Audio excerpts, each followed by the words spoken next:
Here we go again. We're back in on it. Are you enjoying this? Will you tell us, because sometimes it can be a bit lonely, just me and Bobby Joe talking. Actually, we don't really care because this is how we talk anyway. So I'm Sheena Kantar, and we've got Bobby Joe on the left or right. I have no clue what side she's on, but she's here somewhere that way. And so today, we do conversations with Bobby Joe and Sheena because this is the way we talk. And we just thought, well, let's just share these conversations. So if you like them, or if there's a certain topic, put it down in there so that we can literally, we'll just answer your questions about anything. Not that we have your answers, we have our answers and in alignment with our truth. And then we're hoping that that's what you find your truth. So today, I thought we'd talk about being happy for no Sounds good reason. to me. Sounds For good to me. no reason whatsoever. I don't know if you've got some thoughts, Bobby Joe, or if you want me to take it off, or You take it off. I'll take it off. I just want to say quickly, what we do is we meet and we're like, hey, what's going on? We start to talk and it's like, all right, let's just hit record. Let's just start. And Sheena was on a roll because I said, what do you want to talk about today? And she was like, happiness. We were talking about happiness last night. And she starts to talk about it and I'm like, just hit record. Let's go. So go take it away, Sheena. What were you talking about last night? So when I ask people, what does it makes you happy? And people will list, well, money, freedom, relationships, taking my dog for a walk, all these things came before you, the person. Nobody ever thinks of, and I didn't think of it either, that you could happiness for its own sake.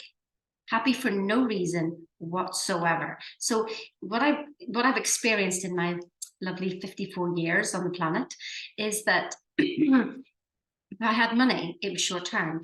A relationship is short term. A new home, a new car, even a walk in the park, it's all short term.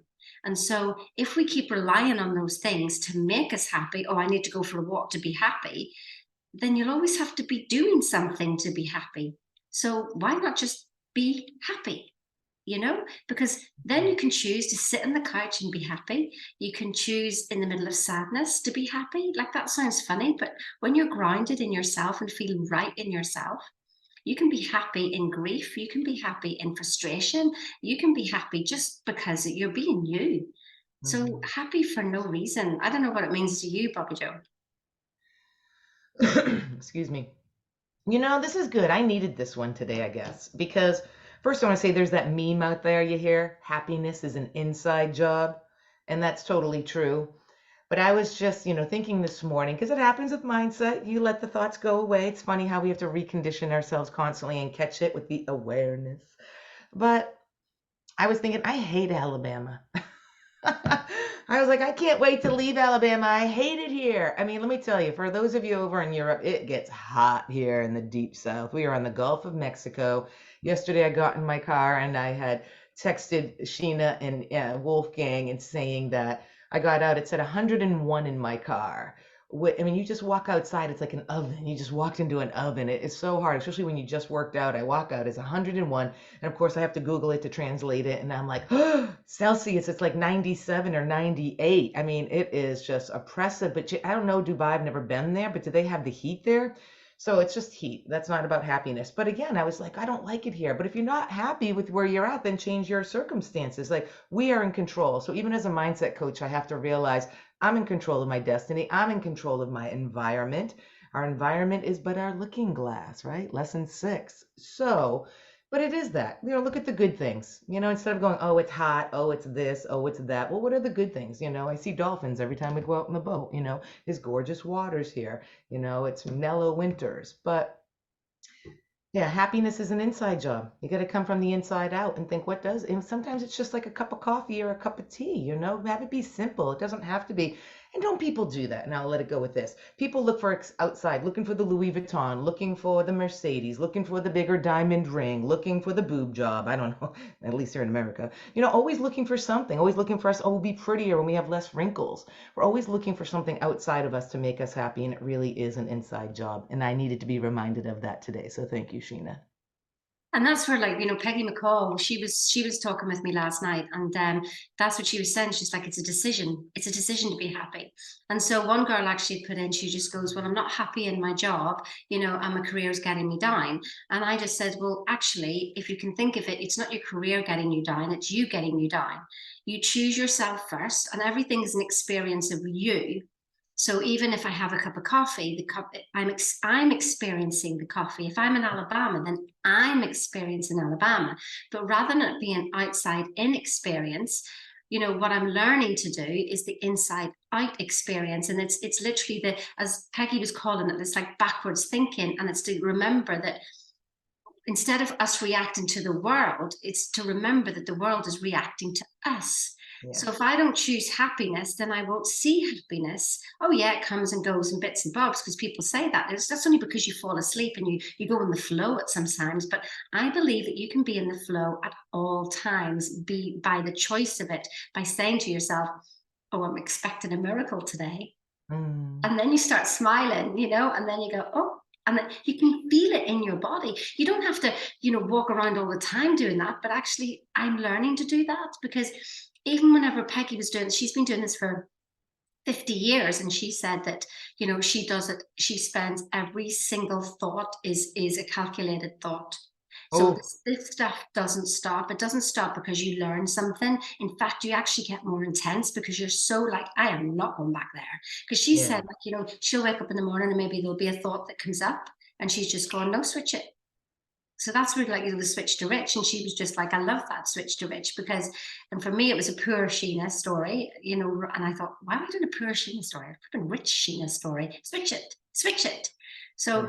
that's when I realized is that we've got to start here in the morning, or before we do anything, and then decide how we're going to feel about what something is, not let that make our feelings happen. And it's like turning a whole ship around.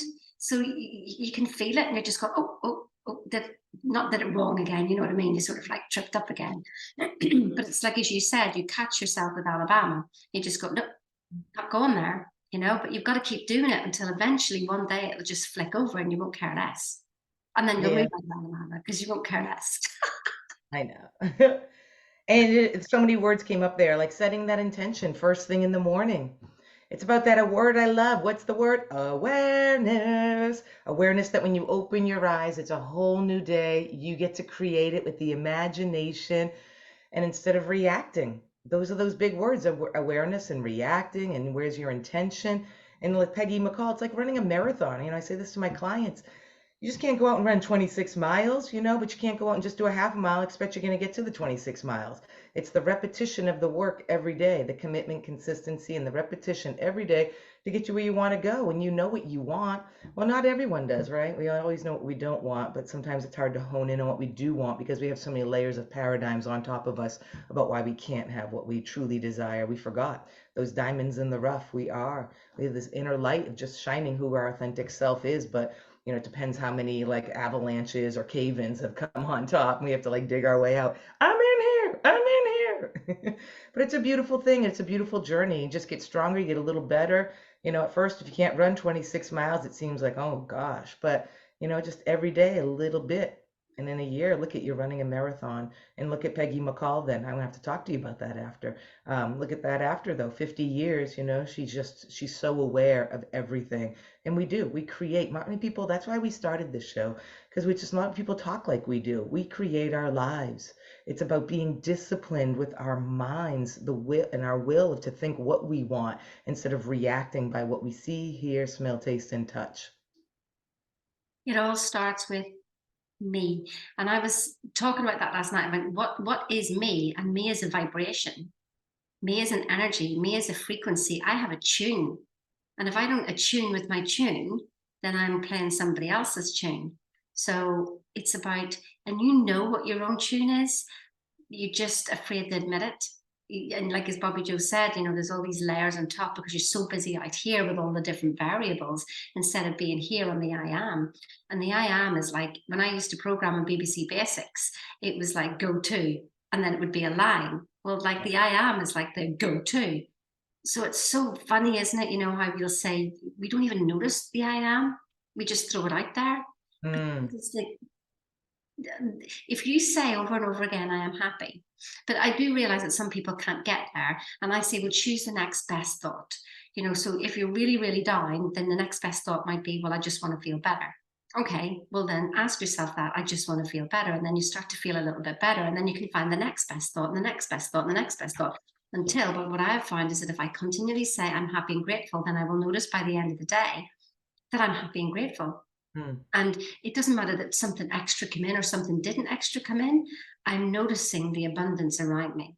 And that's where I believe that you can be happy 100% of the time if you stay awake, as Bobbi Jo says, aware 100% of the time. And that's my decision, to be awake 100% of the time. Like, stay awake, stay awake, I you am know? awake. So Mm, I am awake. Right when you said that, I felt like Hansel and Gretel, like you're leaving little breadcrumbs. And I remember Kim talked about that a little bit. She would say, I'm going to choose to be happy for the first half of the day. And then when you get to lunchtime, you have lunch, you like reset your intentions and do it. So it doesn't have to be, yeah, great, I'm going to be happy the rest of my life. But you said the word there. It is belief. That's what I wrote down. It's a belief, and if you believe that you can't get there, then you can't. But you can. Can I be happy for an hour? Can you choose to have a different thought? Can you choose? There's a lot of, choices and beliefs and decision makings there. But, are you reacting or are you going to respond? Are you going to choose to hear what we're saying and then make a decision that do better? You're going to try, you're going to do. There's so many little variables all the way around, but it's just about, the consciousness of being awake and not reacting to your life. And it's the peaks and valleys, up and down. I always say this to my clients too. If you want to get to Mount Everest, it's up here, but you start at base camp. Sometimes you're cruising up doing good, and then other times you're like, "Meow," but you're never going lower from where you started. And then you go up a little higher, and then sometimes you're there, and you're like, whoop, and then you go, "Meow." It's not a bad thing to slow down. It's not a bad thing to be introspective and see where you're at and to just look and like hit that refresh button and go, okay, this is where I am. Because sometimes then you're changing. Your views change, the perception, and you realize that get a little more clarity. What do I want? Because you'll start in the beginning. This always happens. What about you, Sheena? All my clients, when they first start with me, the first month to 6 months, it's so different where they are a year later. They think they want because they've been told what to want. You're told you want the Louis Vuitton because it's the prestigiousness of it when it's the ugliest bag in the world. Sorry if you don't agree with me. no, it is. It's just it's being satisfied with where you are, but knowing that there's more. And Mm. I think that that's the key thing, is not to be living in the want, but to be living in a decision. So when you Yes. live in a decision, then you just sort of go, well, it's done. And it's. I guess you do need the knowledge, to really believe that, because I couldn't believe it right at the beginning when Bob said, and it's only really now, like 4 years later, that you're sort of going, it really is a decision. Once the decision is made, the seed has been planted, and it's not up to you to grow it. What you have to do is just look after your own garden, which is the garden of your mind. Take out thoughts that are not in alignment with that decision. So if you want to just be happy, don't be relying on anything else to make you happy. Be happy first. Weed out the thoughts and just don't entertain them. And it Yeah. might take a while. It's taken me a while. So, but what else are you doing? Are you going to just carry on like flipping, well, and just give up now? Well, are you going to live for the next 50 years?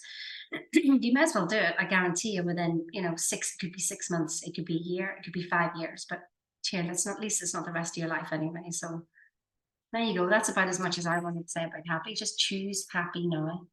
Yeah, I agree. I agree. And you said it right there with like the weeds. Just a little bit every day. It is the garden.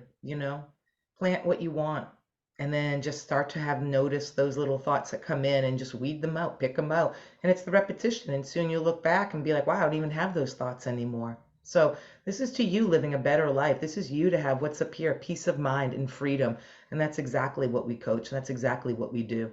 So everyone have an amazing day and we'll just talk to you tomorrow. Have an amazing day. See ya.